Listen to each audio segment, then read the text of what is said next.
Indochine, Zazie, Jane Birkin, Clara Luciani, Julien Clerc, Barbara Pravi, Carla Bruni, la pianiste franco-géorgienne Katia Bouniatichvili. Nombreux sont les artistes qui apporteront leur soutien à l'Ukraine et à la Croix-Rouge mardi soir.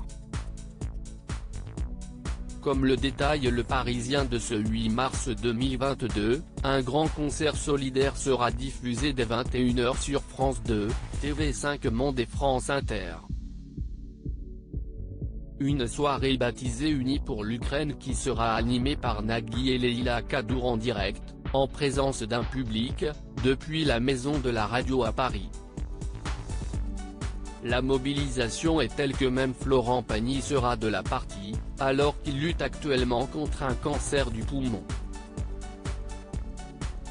L'artiste de 60 ans interprétera en solo aussi une chanson et il chantera le titre Y a pas un homme qui soit né pour ça, en duo avec son ami Pascal Obispo.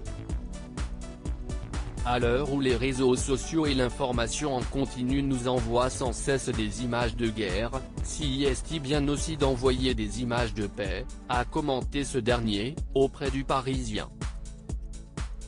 La présence de Florent Pagny est d'autant plus surprenante qu'il a commencé une chimiothérapie il y a quelques semaines, lui qui fait face à une tumeur inopérable, découverte en début d'année.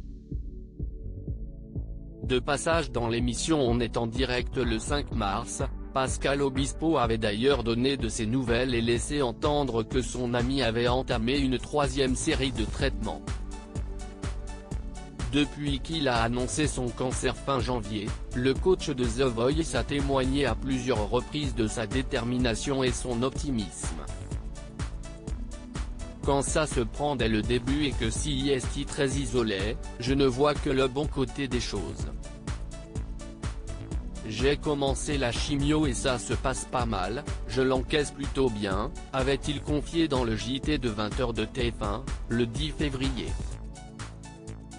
Florent Pagny puisera donc dans ses forces pour remonter sur scène, entouré de plusieurs amis artistes, le temps d'une soirée solidaire mariant musique pop et musique classique. Comme l'a expliqué Nagui au Parisien, cette grande soirée musicale a été organisée en seulement 5 jours, quand il faut généralement plus d'1 mois de préparation pour ce genre d'événement. Ce n'est pas une émission politique, même si chacun sera libre de dire ce qu'il veut. Aucun artiste ne vient en promo. Ils sont juste là pour faire preuve de solidarité et récolter des fonds pour la Croix-Rouge, a-t-il précisé. Il y aura aussi de la danse, avec une performance en duo, sur le lac des Cygnes, du danseur ukrainien Denis Cherevichko et de la danseuse russe Olga Shelpanova.